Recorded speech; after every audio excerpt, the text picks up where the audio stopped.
Hello friends मैं विजय एक बार फिर आपका बहुत बहुत वेलकम करता हूँ स्टडी विथ युवा में। कैसे हैं दोस्तों आप सब? उम्मीद करता हूँ सब बहुत मस्त होंगे। सबको मेरी तरफ से गणेश चतुर्थी की बहुत बहुत शुभकामनाएं। और लास्ट क्लास में बाबर को हम मार चुके हैं, यानी कि बाबर का इतिहास हम पूरी तरह से डिस्कस कर चुके हैं। पिछली 2 या 3 क्लासेस में बाबर का बहुत डिटेल में मैंने इतिहास आपके साथ डिस्कस किया है, कहानी की तरह समझाया है। आप लास्ट क्लास को ज़रूर देखना। और हाँ, चैनल को सब्सक्राइब कर दिया करो यार, कम से कम चैनल को सब्सक्राइब करके जाया करो, वीडियो को लाइक करके और फुल देख के जाया करो। ठीक है, शुरू करते हैं। देखो, 1526 पानीपत के पहले युद्ध में बाबर ने विजय हासिल की और भारत में मुगल साम्राज्य की नींव डाली। 1526 बाबर ने पानीपत का पहला युद्ध जीता और भारत में मुगल साम्राज्य की नींव डाल दी। ठीक है, और 1530 बाबर की मौत। बाबर को पहले आरामबाग में और फिर उसकी मर्जी थी कि मुझे काबुल में दफनाया जाए मेरे मरने के बाद, तो फिर उसको काबुल में दफनाया गया। ठीक है, और इसके बाद बड़ा लड़का हुमायूं भारत का दूसरा मुगल बादशाह बना। देखो, बादशाह का जो सिद्धांत है, ये बादशाह जो शब्द है, इसके बारे में अबुल फजल ने बहुत डिटेल में लिखा है। बादशाह का सिद्धांत हम अकबर को पढ़ेंगे तब और अच्छे से डिस्कस करेंगे तो और मज़ा आएगा। ठीक है, बादशाह एक ऐसी उपाधि है जिसका मतलब होता है महान सुल्तान या महान राजा या महान सम्राट। बादशाह का मतलब महान राजा, महान सुल्तान, महान सम्राट। हम दिल्ली सल्तनत पढ़ते थे तो हम सुल्तान बोलते थे। सुल्तान का मतलब केवल एक सुल्तान होता है या एक राजा होता है, एक महाराजा होता है। लेकिन बादशाह का मतलब होता है एक महान व्यक्ति या महान सुल्तान या महान सम्राट या महान राजा। और ये ऐसी उपाधियां हैं जिन्हें केवल इस्लाम में खलीफा लिया करते थे, लेकिन इस परंपरा को बाबर ने तोड़ा और बाबर ने जो भी इस्लाम के मानने वाले थे, जो भी इस्लाम में बड़े तबके के लोग थे, उन लोगों के हस्तक्षेप को और उन लोगों के वर्चस्व को स्वीकार नहीं किया। बाबर ने बादशाह की उपाधि ली इसलिए। ठीक है, तो 1526 में नींव डल चुकी है और 1530 बाबर की मौत हो चुकी है। अब देखो, बाबर की 3 पत्नियां थीं। महम सुल्ताना, इससे उत्पन्न पुत्र था हुमायूं। ठीक है, कामरान और अस्करी और हिंदाल, ये 3 इसके भाई थे और तीनों धोखेबाज और तीनों बेवफा। एक एक बारी से धोखा देंगे हुमायूं को, भाई ने साथ नहीं दिया। ठीक है, दिलदार बेगम और हिंदाल बेगम, ये 3 पत्नियां और 4 लड़के थे बाबर के, जिसमें हुमायूं सबसे बड़ा लड़का है। और तैमूरी परंपरा ये रही है कि भाई बड़ा लड़का बादशाह बनेगा, बड़े लड़के को गद्दी पे बैठाया जाए। तो बड़ा लड़का है हुमायूं और इसी को बाबर ने सीख देकर, बाबर ने पूरा समझा कर तैयार किया है कि तुझे दूसरा मुगल बादशाह बनना है। बाबर हुमायूं को सीख देता है कि हुमायूं, तुम कभी किसी धर्म का अपमान मत करना, तुम कभी गौहत्या मत करना, तुम सभी धर्मों का सम्मान करना, सभी संप्रदाय के, सभी धर्मों के व्यक्तियों को निष्पक्ष रूप से न्याय देना, तुम किसी भी मूर्ति को या पूजा स्थल को मत तोड़ना। ये हुमायूं को सीख बाबर ने दी है। हरिश्चंद्र वर्मा ने ये लिखा है, आप पढ़ सकते हैं जाकर, या मैं आपको दिखा दूंगा। ठीक है, हुमायूं को बहुत सारी सीखें दी है और ये भी कहा है कि तुम अपने परिवार की परंपरा के हिसाब से अपने साम्राज्य को बांट देना भाइयों में। लेकिन एक ऐसी सल्तनत है हुमायूं के पास जो कांटों की तरह है।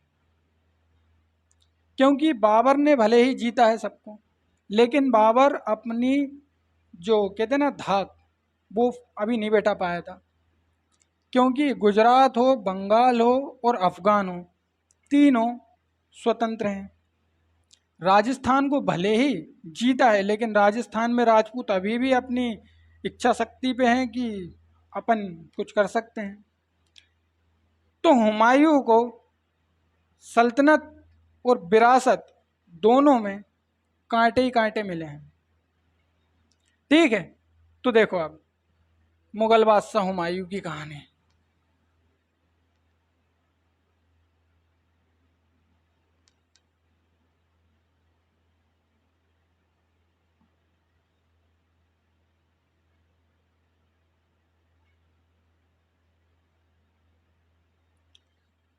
तेईस साल की एक युवा अवस्था में हुमायूं दिल्ली का 23 साल की युवा अवस्था में दिल्ली आगरा का दूसरा मुगल बादशाह बनता है। मुगल काल एक बहुत बड़ा पीरियड है, लगभग 200 से 300 साल समथिंग पीरियड है, जिसमें बहुत बड़े बड़े बादशाह देखने को मिलेंगे, जिसमें से हुमायूं भी है। हुमायूं नाम सुन के ऐसा लगता है कि बहुत कमज़ोर सा व्यक्ति, कोई बहुत खतरनाक व्यक्ति हुमायूं। देखो 23 साल की उम्र में हुमायूं आगरा यहाँ का बादशाह बना है, सुल्तान नहीं बादशाह। और हुमायूं को भारत की नागरिकता नहीं दी जा सकती, क्योंकि इसका जन्म 6 मार्च 1508 काबुल में हुआ था। इसलिए हुमायूं को हम भारत का पीस नहीं कह सकते। हुमायूं भारत से बाहर का ही पीस कहलाएगा भाई, नागरिकता के नियम के हिसाब से। हुमायूं काबुल में जन्मा है तो काबुल का पीस है, भारत में थोड़ी ना जन्म लिया है। देखो तो 6 मार्च 1508 काबुल में हुमायूं का जन्म हुआ, और 23 साल की युवा अवस्था में एक सल्तनत जिसमें कांटे ही कांटे हैं, एक सल्तनत का ताज हुमायूं के सिर पर रख दिया गया है। और हुमायूं को इसको अब ढूंढना है, या तो हुमायूं इसको सेट कर ले या तो हुमायूं इसको हार जाए। देखो अब आगरा में हुमायूं बैठ तो गया,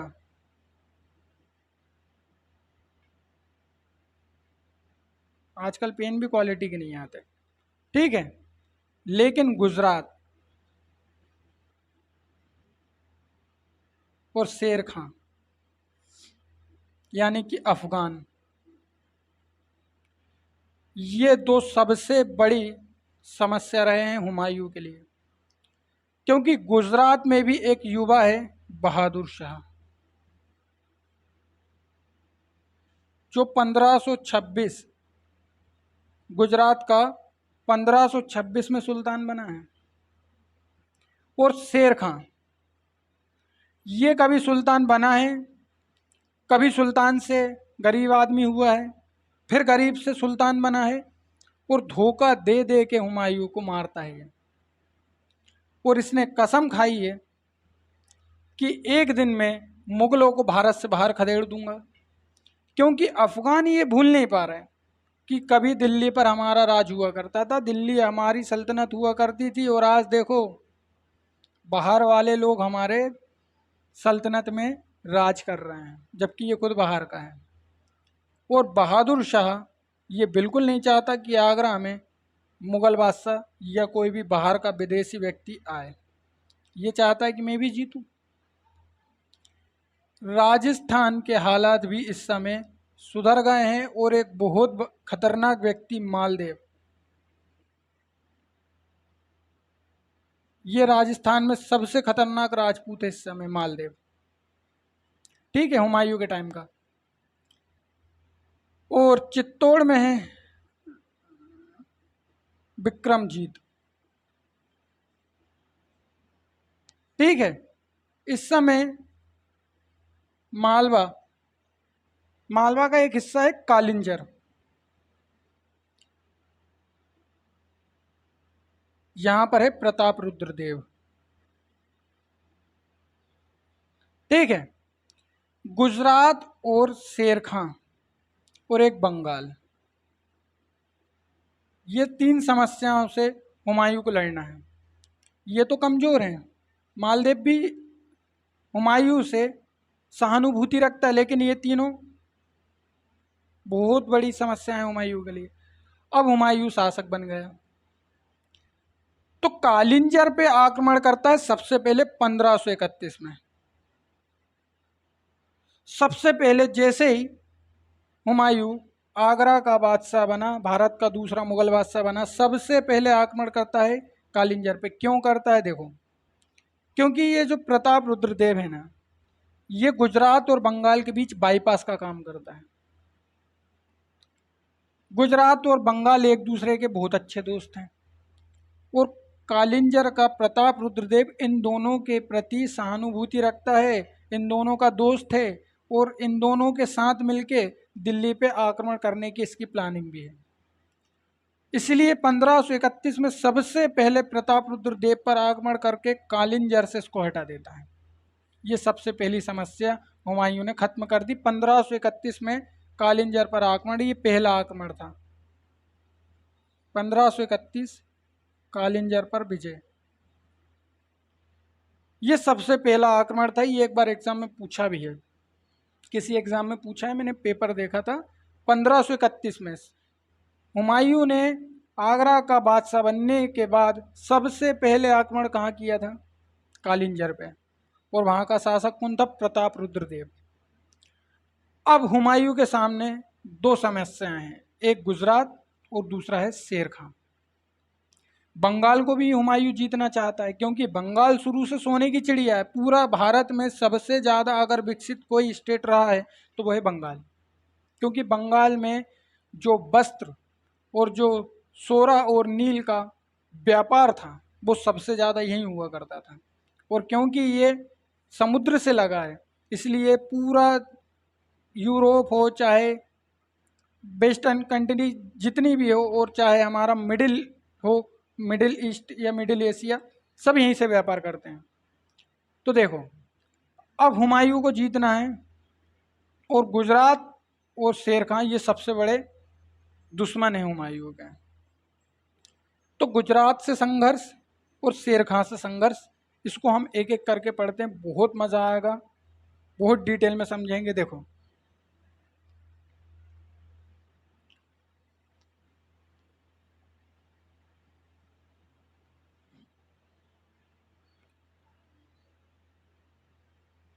गुजरात विजय।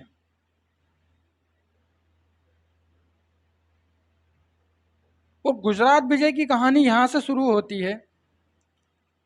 1532 चुनारगढ़ का पहला घेरा।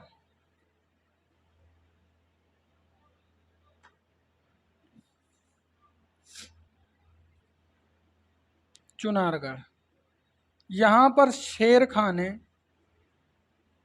अपनी सत्ता कायम कर ली चुनारगढ़ पे। ये शेर खां कौन है इसको भी समझेंगे। शेर खां ने चुनारगढ़ पे आक्रमण करके चुनारगढ़ के किले को जीत लिया। ये बात हुमायूं को पता चली और हुमायूं अफगानों को कभी नहीं चाहता था कि इनकी शक्ति बढ़े, क्योंकि अगर इनकी शक्ति एक बार बढ़ी तो हुमायूं का ताज खतरे में। देखो, तो शेर खां ने जैसे ही चुनारगढ़ पे कब्जा किया, हुमायूं आया 1532 में। 1532 एडी चुनारगढ़ पे पहला घेरा डाला, घेर लिया इसको, वो 4 माह तक यहीं रुका। इतने में बहादुर शाह ने राजस्थान पर चढ़ाई करने की प्लानिंग कर ली। ये इधर से आगे बढ़ गया। अब हुमायूं को जैसे ही पता चला कि बहादुर शाह आगे बढ़ रहा है राजस्थान की तरफ, और राजस्थान से वो दिल्ली भी जा सकता है और दिल्ली से फिर आगरा, तो हुमायूं और शेर खां दोनों संधि कर लेते। शेर खां मना रहा है हुमायूं को कि बादशाह, अगर आप मुझे छोड़ देते हो तो मैं आपकी अधीनता स्वीकार कर लूँगा, मैं आपके साए में रहूँगा, मैं आपके अधीन रहूँगा, ऐसा बोल बोल के हुमायूं को मना लिया और हुमायूं यहाँ से 4 महीने बाद निकल गया।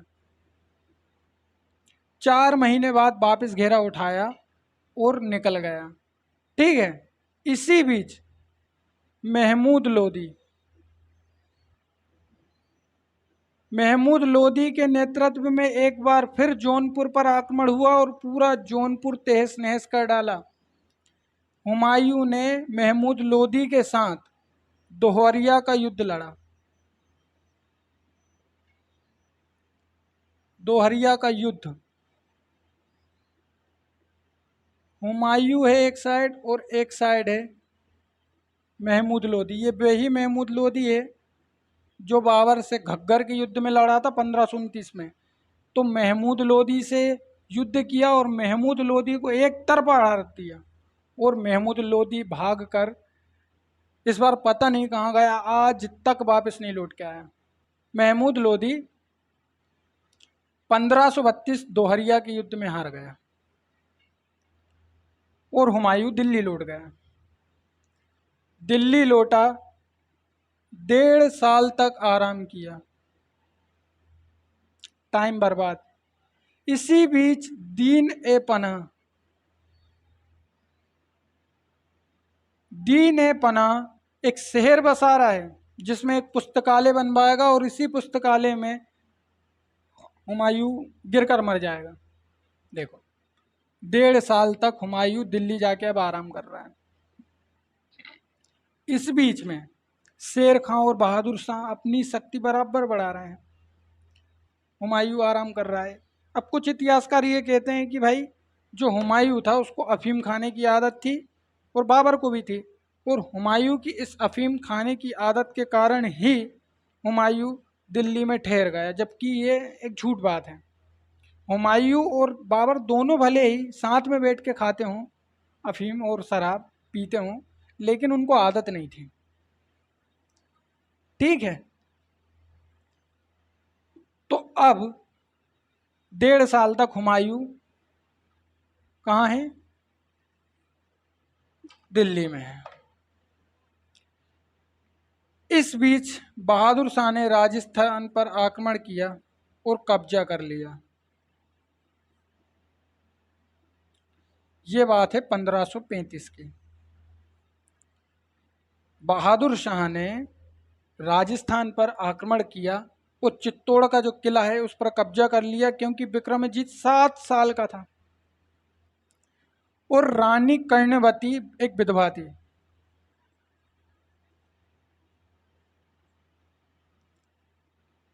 अब रानी कर्णवती ने एक राखी भेजी हुमायूं को और हुमायूं से कहा कि आप मेरी हेल्प करो, हमें बचाओ। तो हुमायूं ने ध्यान नहीं दिया।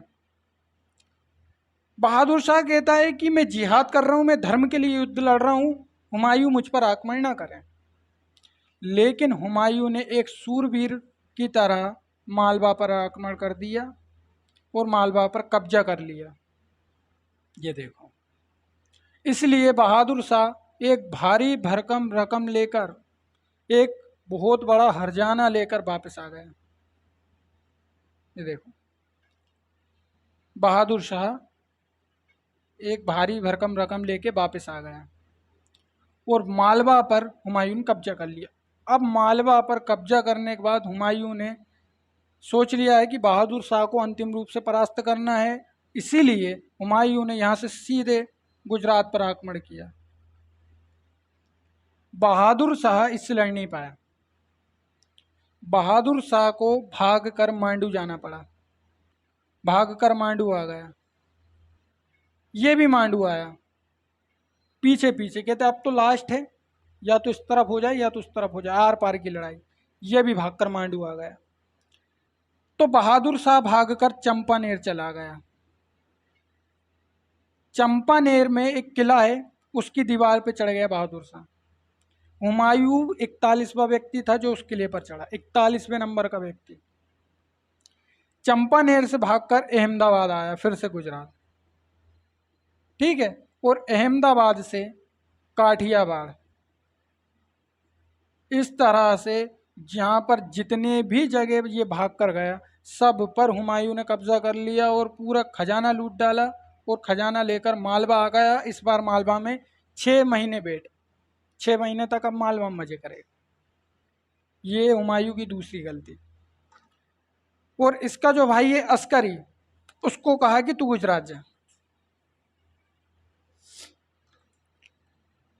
गुजरात में अस्करी को भेजा दिया। अब लेकिन ये होता है कि भाई जब अचानक से कोई सरकार बदल जाए तो एक झटका सा लगता है कि यार हम कैसे स्वीकार कर लें किसी को, ये नया व्यक्ति है। और बहादुर शाह फेमस व्यक्ति था गुजरात में। अब अस्करी आया है तो इसको कैसे स्वीकार कर ले, तो जनता इसका विरोध करने लगी और अमीर वर्ग और जितने भी लोग थे सब इसका विरोध करने लगे। तो अस्करी को यहाँ से वापस भागना पड़ा और मालवा में हुमायूं है, ये यहाँ से वापस जा रहा है। ये भी जाने लगा। इसको जैसे ही पता चला कि अस्करी वापस जा रहा है तो इसको लगा कि अस्करी मुझसे बगावत कर रहा है। और मालवा से हुमायूं भी जाने लगा। क्यों? क्योंकि हुमायूं ने ये सोचा कि अगर इसने बगावत की तो ये दिल्ली पर कब्जा कर लेगा और आगरा पर, इसलिए ये पैदल पैदल गया पूरी सेना के साथ। ये दोनों मिले राजस्थान में। राजस्थान में समझौता हुआ और दोनों वापस दिल्ली आगरा चले गए। एक बार फिर गुजरात पर बहादुर शाह का आक्रमण हो गया और आक्रमण करके उसने फिर से गुजरात और मालवा को जीत लिया। इसीलिए गुजरात विजय ज़्यादा देर तक हुमायूं के लिए काम नहीं आ पाई। लेकिन इसका फ़ायदा ये हुआ है कि अंतिम रूप से बहादुर शाह अब दिल्ली की तरफ जो जाने का उसका इरादा था वो छोड़ चुका है। और पुर्तगालियों से युद्ध में बहादुर शाह की मौत भी हो जाती है। तो गुजरात का संकट हमेशा के लिए हुमायूं से टल गया। अब संकट है शेर खां, और ये है सबसे बड़ा संकट। शेर खां सबसे बड़ा संकट है। 1538 में चुनारगढ़ का दूसरा घेरा, 1532 में पहला और 1538 में चुनारगढ़ का दूसरा घेरा डाला है शेर खां पे हुमायूं ने, सीधा आया। लेकिन इस बार शेर खां ने बहुत चालाकी दिखाई। इस बार शेर खां बहुत शक्तिशाली हो चुका है, इसने बिहार तक को जीत लिया है और बहुत चालाक हो चुका है। चुपचाप से रोहतासगढ़ का किला जीत लिया। हुमायूं यहाँ पे घेरा डाल के बैठा है पूरी सेना के साथ, टाइम वेस्ट कर रहा है। ये रोहतासगढ़ के किले में है। पूरा परिवार और पूरा खजाना रोहतासगढ़ के किले में छुपाया और यहाँ से बंगाल भाग गया। ये बंगाल आ गया। हुमायूं को जैसे ही पता चला कि शेर खान तो किले में है ही नहीं, यहाँ से बंगाल गया। हुमायूं बंगाल गया और बंगाल में रुक गया और ये बंगाल से शेर खां भाग कर बिहार आ गया। देखो, घुमा रहा है उसको छका रहा है, उसको बेवकूफ़ बना रहा है हुमायूं को। ठीक है, अब ये बिहार में रुक गया। इस बार हुमायूं बंगाल में रुक गया 6 महीने तक, बंगालियों की वादियों में खो गया। अब एक बार फिर शेर खां को पूरा पूरा मौका मिला है कि वो हुमायूं के साथ युद्ध कर सके। इस बीच उसके पास आपको पता है कितनी सेना है? 1200 हाथी हैं और एक बहुत बड़ी सेना है जिसमें अफगान लड़ाके हैं, और अफगान एक नंबर के वफादार नौकर होते हैं। एक बार उनने कह दिया कि मालिक ऐसा, फिर ठीक है, मालिक का ही कहना मानना है। तो इधर बिहार में शेर खां है और इधर बंगाल में हुमायूं है। और ये जो आगरा है, इससे हुमायूं का संपर्क पूरी तरह से कट गया है। आगरा यानी कि उसकी जो राजधानी है, इससे पूरी तरह से कांटेक्ट खत्म। अब हुमायूं चाहकर भी कोई कांटेक्ट नहीं मिला सकता। क्यों? बीच में कौन है? शेर खां। ये देखो, जैसे तैसे चौसा तक पहुंचा है हुमायूं अपनी सेना के साथ। सेना थक के भूख के मारे मरने पे आ गई है और चौसा के पास जैसे तैसे पहुंच चुका है। शेर खां ने एक चाल चली। शांति समझौता, एक पत्र लिख के भेज दिया हुमायूं के पास कि हम शांति चाहते हैं, हम युद्ध नहीं चाहते। एक पत्र भेज दिया और हुमायूं इस बात को मान भी लेता और इस बात में आ भी गया। अब हुमायूं ने इस बात को माना और कर्मनाशा नदी, इसको पार करके इस साइड आ गया। कर्मनाशा नदी है ये एक नदी है बीच में, इसको पार करके हुमायूं इस साइड आ गया और यहाँ पर जितने भी अफगान लड़ाके थे, जितने भी अफगान सैनिक थे, सब ने आक्रमण बोला। हुमायूं को भागना पड़ा है, ये बाबर का लड़का है सोच लो, और ये भाग रहा है। मुगल बादशाह, जो बाबर किसी से युद्ध नहीं हारा, उसके लड़के को अब भागना पड़ रहा है। तो मुगल बादशाह हुमायूं, चौसा का युद्ध 1539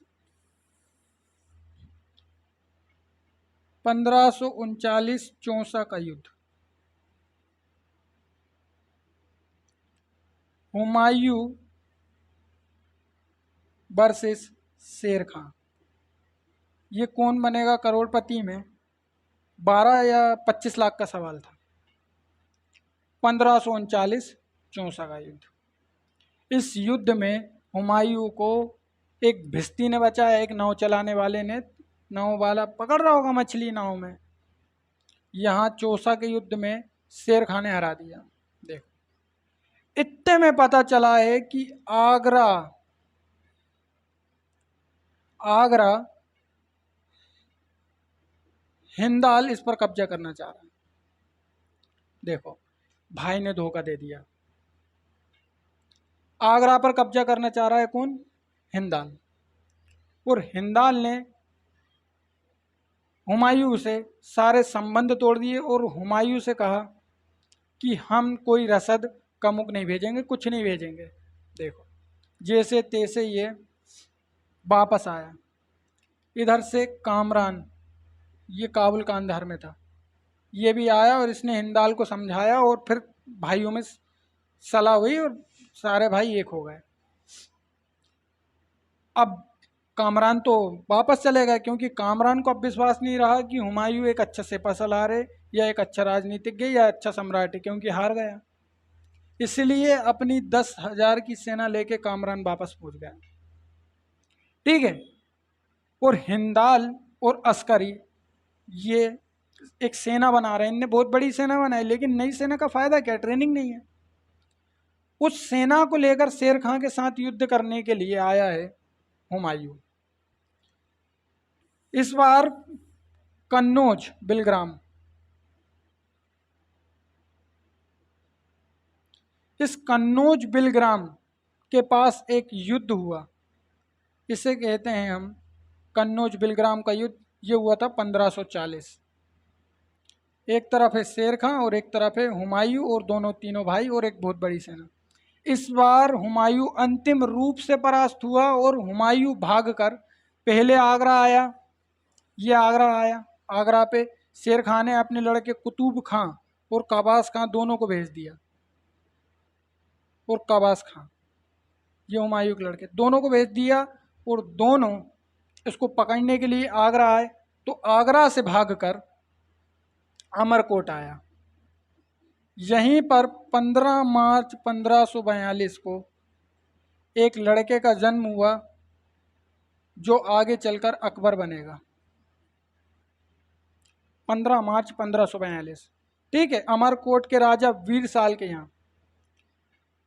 लेकिन अमरकोट के राजा को लगा कि अगर मैंने ज़्यादा देर तक हुमायूं को रखा तो ये खतरा है। हुमायूं यहाँ से भागा और यहाँ से भागकर अपने भाई काबुल कांधार कामरान के पास गया। लेकिन कामरान ने भी धोखा दे दिया और कामरान ने आदेश दिया हुमायूं जैसे ही किले में घुसे उसको मरवा दिया जाए और बच्चे को भी मरवा दिया जाए। देख लो, अब हुमायूं यहाँ से भाग के जा रहा है। इसी दौरान उसने गुरु के बेटी से शादी की थी, हमीदा बानो बेगम से, और उसी से उत्पन्न पुत्र ये था कौन? अकबर। नहीं तो ये आजकल मार्केट में चल रहा है कि अकबर का बाप कौन? अकबर का बाप हुमायूं ही था। ठीक है। तो अब कामरान के पास गया है और कामरान ने आदेश दे दिया, ये बात हुमायूं को नहीं पता। घोड़े पर बैठा है, बच्चा है और बीवी है। जैसे ही गेट के पास पहुंचा किले के, एक सैनिक ने बताया कि महाराज ने ये आदेश दिया है, बादशाह ने ये आदेश दिया है कि बच्चे को मरवा दिया जाए और हुमायूं को भी मरवा दिया जाए, आंखें फोड़ दी जाए। हुमायूं को जैसे ही ये पता चला, हुमायूं ने गेट के पास से घोड़ा पलटाया और वहां से जैसे ही भागने की कोशिश कर रहा था, बच्चा वहीं गिर गया, यहीं गिर गया बच्चा, और हुमायूं भागकर ईरान आ गया।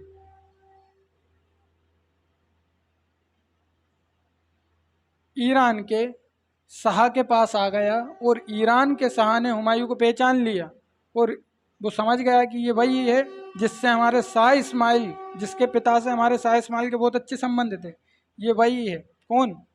बाबर का लड़का।